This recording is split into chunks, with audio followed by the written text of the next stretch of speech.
High friends, welcome to Phoenix online classes. मुलांना मागच्या लेक्चरमध्ये आपण पोटेन्शियोमीटर नावाचा एक्सपेरिमेंट पाहिला. त्या पोटेन्शियोमीटरमध्ये आपण त्या प्रिन्सिपल पाहिलं, त्या प्रिन्सिपल ऑफ पोटेन्शियोमीटर. काय सांगितलं आपण प्रिन्सिपल ऑफ पोटेन्शियोमीटर मध्ये की potential difference between the two points on the potentiometer wire A B. या दोन पॉइंटचं जे पोटेन्शियल डिफरन्स आहे दॅट इज व्हीएबी. हा पोटेन्शियल डिफरन्स हा डायरेक्टली प्रोपोर्शनल असेल कोणाला, तर length of the wire between these two points. That means V A B is a proportional to the L. V A B हा प्रोपोर्शनल आहे, म्हणजे potential difference between the two point is directly proportional to the length of wire between these two points. बरोबर आहे. पण मुलांना एक लक्षात घ्या, ज्यावेळेस आपण असं प्रोपोर्शनॅलिटी घेतो त्यावेळेस V A B upon L is equal to constant. And this constant is called as the potential gradient. याला आपण पोटेन्शियल ग्रेडियंट असं म्हणतो. मुलांना तुम्हाला माहिती आहे की या वायर एबी मधनं ज्यावेळेस करंट फ्लो होतो, current through the potentiometer wires, माहिती आहे तुम्हाला की या पोटेन्शियल ग्रेडियंटला आपण के पण रिप्रेझेंट करतो. एक थोडंसं काही प्रिव्हियस पॉइंट्स एक्सप्लेन करतो, लक्ष देऊन ऐका. Potential gradient K is equal to V by L. According to the Ohm's law V is equal to काय फॉर्म्युला असतो मुलांना, I R upon L. Right. एक लक्षात घ्या, V is equal K is equal to V by L. Potential gradient K is equal to IR upon L. R by L is called as the resistance per unit length. याला आपण resistance per unit length असं म्हणतो. आणि resistance per unit length is represented by sigma. लक्षात घ्या, याला आपण sigma represent करू. काय म्हटलं सांगा, K is equal to I sigma. K is equal to काय रिप्रेझेंट करता येईल तुम्हाला, आय सिग्मा. मुलांना एक लक्षात घ्या, ज्यावेळेस तुम्ही पोटेन्शियल ग्रेडियंटचा फॉर्म्युला म्हणताल त्यावेळेस त्याला तुम्ही आय सिग्मा पण म्हणता येईल. ओके. रिप्रेझेंट करतोय, सांगतोय काय रिप्रेझेंट केलंय, सिग्मा रिप्रेझेंट केलंय. कोणासाठी रिप्रेझेंट केलंय, आर बाय एल साठी रिप्रेझेंट केलंय. काय रिप्रेझेंट केलंय, सिग्मा. मुलांना हे प्रिन्सिपल आहे पोटेन्शियोमीटरचं. By using the potentiometer, uses of the potentiometer, compare the EMF of किती cell, to cell. EMF of two cell by direct method or sum and difference method. मुलांना potentiometer मध्ये काल uses पाहिले आपण. काय होता युजेस, पहिला यूज सांगितला मी तुम्हाला, to measuring the EMF of the cells. Right मुलांना, लक्षात घ्या. त्याच्यानंतर मी काय सांगितलं तुम्हाला, compare the EMF of two cells. दोन सेलचं कंपॅरिझन करता येईल. 3 नंबर मध्ये त्या सेलचा इंटरनल रेजिस्टन्स आपल्याला फाइंड आउट करता येईल. पण internal resistance is represented by small R. तुम्हाला इंटरनल रेजिस्टन्स काढता येईल, दोन सेलचं कंपॅरिझन करता येईल. मुलांनो लक्ष देऊन ऐकताल.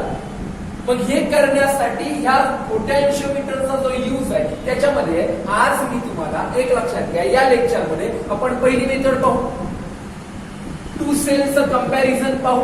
पहिल्या मेथड मध्ये ज्याला आपण डायरेक्ट मेथड असं म्हणू. या डायरेक्ट मेथडला दुसरा एक शब्द वापरला जातो, इंडिव्हिज्युअल मेथड. इंडिव्हिज्युअल मेथड लक्षात काय म्हणते. ओके.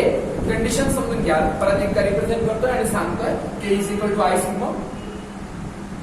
काय सांगतोय, K is equal to I sigma पण म्हणतात, K is equal to V by L पण म्हणतात, ज्याला आपण पोटेन्शियल ग्रेडियंट असं म्हणतो. मुलांना आपण ईएमएफचं जे कंपॅरिझन करतो, ज्यावेळेस दोन सेल सर्किट मध्ये, इलेक्ट्रिकल नेटवर्क मध्ये, डायग्राम मध्ये किती सेल आहेत, दोन सेल आहेत, आणि त्या सेलचं कंपॅरिझन करायचं बाय डायरेक्ट मेथड. मग बाय डायरेक्ट मेथड मध्ये ज्याला आपण इंडिव्हिज्युअल मेथड असं म्हणतोय, त्याच्यामध्ये मी तुम्हाला सिग्नल फ्लो कसा असणार आहे लक्ष द्या. ओके. 1 नंबर मध्ये त्या डायग्रामचं कन्स्ट्रक्शन कसं केलं, प्रिन्सिपल तर पाठच आहे आपल्याला. 2 नंबर मध्ये वर्क कसं करताय, वर्किंग. ओके. आणि वर्किंग झाल्यानंतर तुम्हाला त्या दोन सेलचा एक फॉर्म्युला तयार होईल, E1 बाय E2 चा, कारण की दोन सेलचं कंपॅरिझन घेतोय आपण. मुलांना हा जो फ्लो आहे, या फ्लो नुसार हा पॉइंट शिकायचा आहे. नीट मध्ये आणि बोर्ड मध्ये एक लक्षात घ्या, फरक एवढाच आहे की बोर्ड मध्ये इन डिटेल्स मध्ये लिहावं लागेल, नीट मध्ये ह्याचा यूज करून, फॉर्म्युलाचा यूज करून प्रॉब्लेम सॉल्व्ह करायचे. तुम्हाला मी चॅप्टर स्टार्ट करण्याच्या अगोदरच एक नल पॉइंट नावाची एक मेथड शिकवली होती, आठवत असेल तुम्हाला, बिटस्टोन नेटवर्क मध्ये. त्याच्यामध्ये आहे ती कशी आहे तर थोडंसं ती कन्स्ट्रक्शन सांगतो.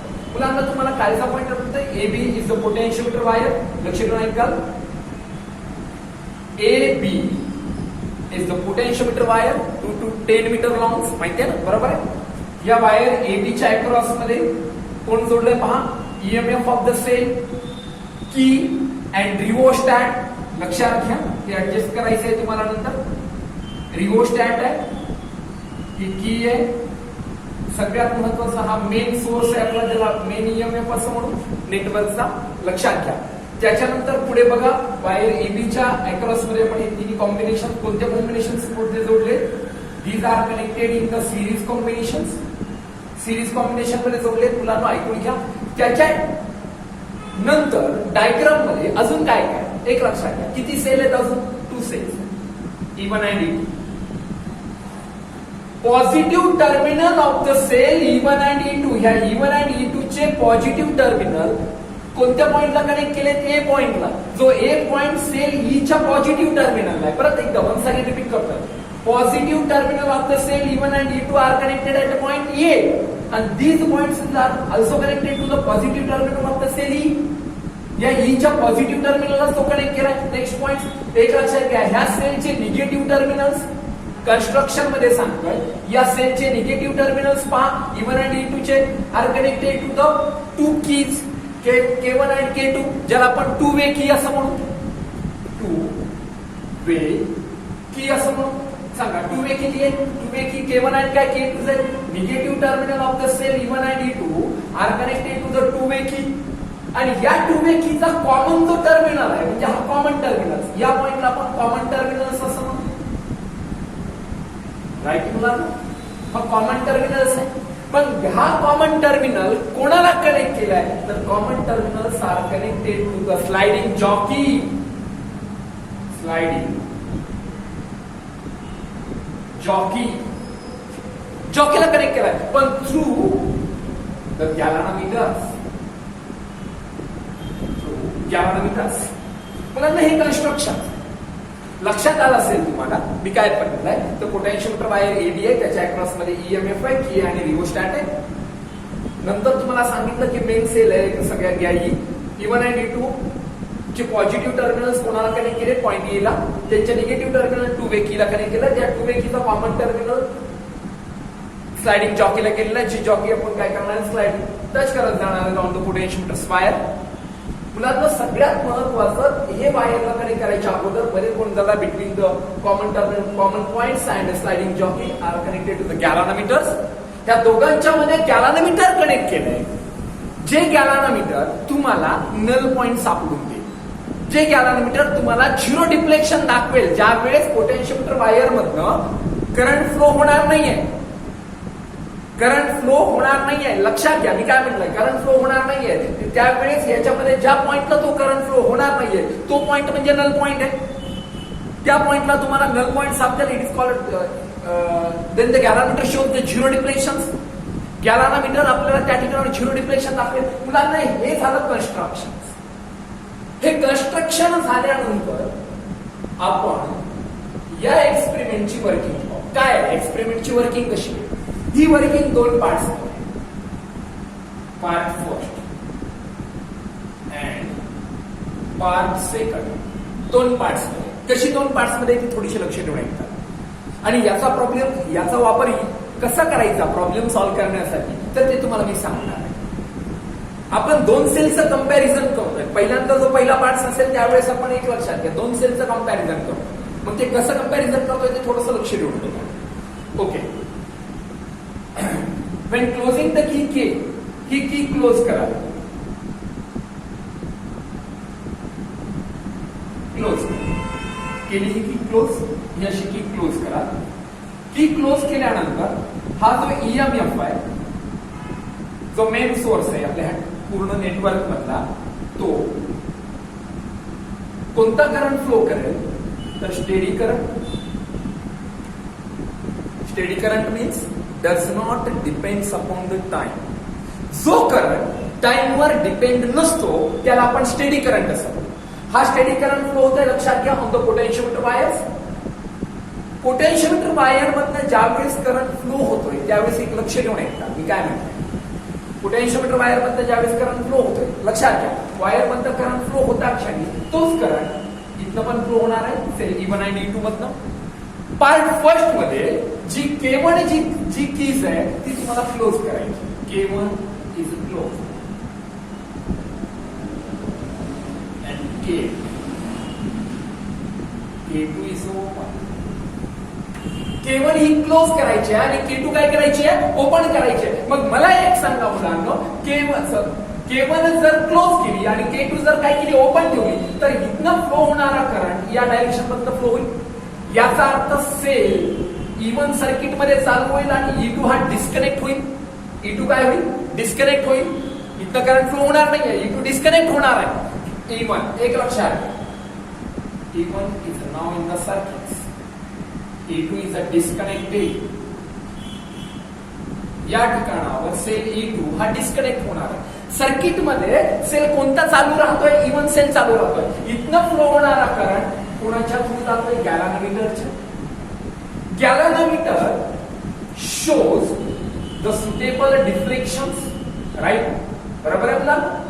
हा गॅलॅनोमीटर आपण इथं 0 लिहू, 10, 20, 30, 40, 60. हा झाला पॉइंटर मुलांनो. इथलं फ्लो होणारा करंट गॅलॅनोमीटरच्या थ्रू जाणार आहे. फ्लो झालेला करंट गॅलॅनोमीटरच्या थ्रू गेल्यानंतर ते galvanometer shows the suitable deflection, for example 30 divisions. Okay, या गॅलॅनोमीटरनं 30 डिव्हिजन एवढं डिफ्लेक्शन दाखवलंय, म्हणजे करंट एवढा दाखवलाय. कोणता सेल चालू आहे सर्किट मध्ये, E1. कोणता सेल डिस्कनेक्ट झाला, E2. रिझन काय, कारण की K1 काय क्लोज आहे, K2 ओपन आहे. K1 क्लोज आहे, इथनं फ्लो करंट होईल इथनं, बरोबर आहे, एक लक्षात घ्या. त्याच वेळेला by using the sliding jockey, जॉकीचा वापर कशासाठी करायचा, to detect the null points. तुम्हाला नल पॉइंट मेजर करायचा आहे आणि नल पॉइंट मेजर करण्यासाठी तुम्ही स्लाइडिंग जॉकीचा वापर करा. ही जॉकी या वायरला जोडलेली आहे, ती जॉकी टच करत जातो on the potentiometer wire A to B. जोपर्यंत हा गॅलॅनोमीटर 30 डिव्हिजन वरनं कोणावर येणार नाहीये, 0 डिव्हिजन वर येणार नाहीये. That means galvanometer shows the 0 deflections. लक्षात घ्या, हा by using the jockey touch the different point on the potentiometer wire and to detect the null points.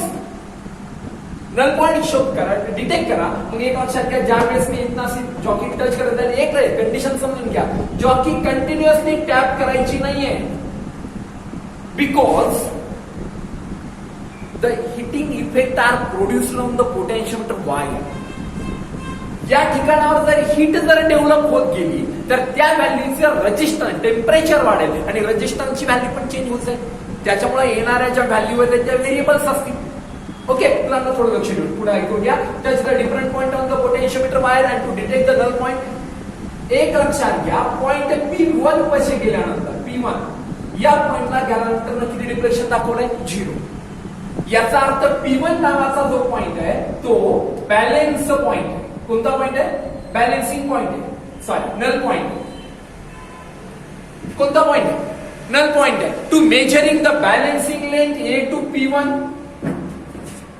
Balancing length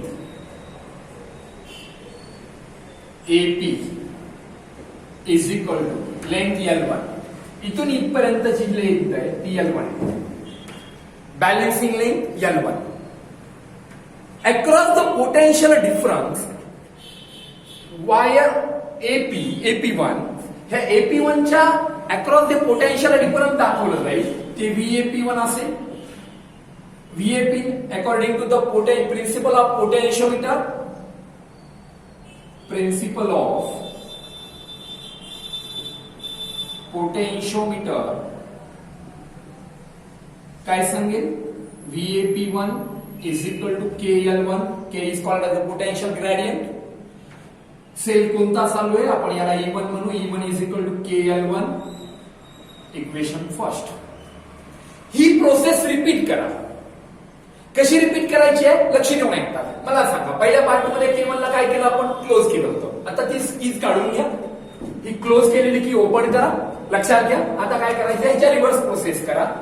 K1 open करू आपण, K2 क्लोज करू. Right मुलांना सांगा, K1 जर open केली आणि K2 क्लोज केली तर सेल E2 हा नाव सर्किट मध्ये चालू होईल आणि कोणता सेल डिस्कनेक्ट होईल, E1 हा डिस्कनेक्ट होईल, डिस्कनेक्टेड. आणि E1 ज्या वेळेस डिस्कनेक्ट होईल मुलांनो, त्यावेळेस cell E2 now in the circuit, EMF of the cell E2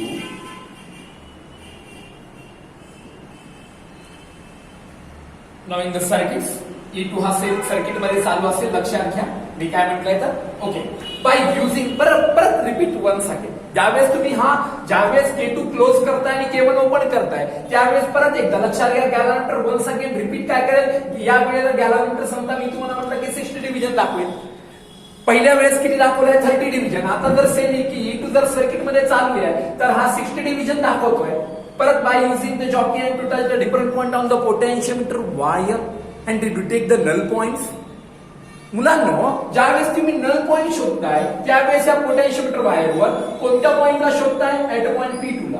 म्हणजे दुसरा जो नल पॉइंट सापडलाय तो नल पॉइंट कोणत्या पॉइंटला आहे, P2 आहे. To measure it the balancing length AP2 is equal to L2. Same process बघा, लक्षात घ्या. बॅलन्सिंग लेंथ नाव लिहितो मुलांना मी, balancing length. Okay, AP is equal to L2. Principle of potentiometer, right? Potential difference across the potentiometer wire VP2 is equal to KL2. Cell E2 चालू आहे म्हणून E2 is equal to KL2. Equation second. Okay,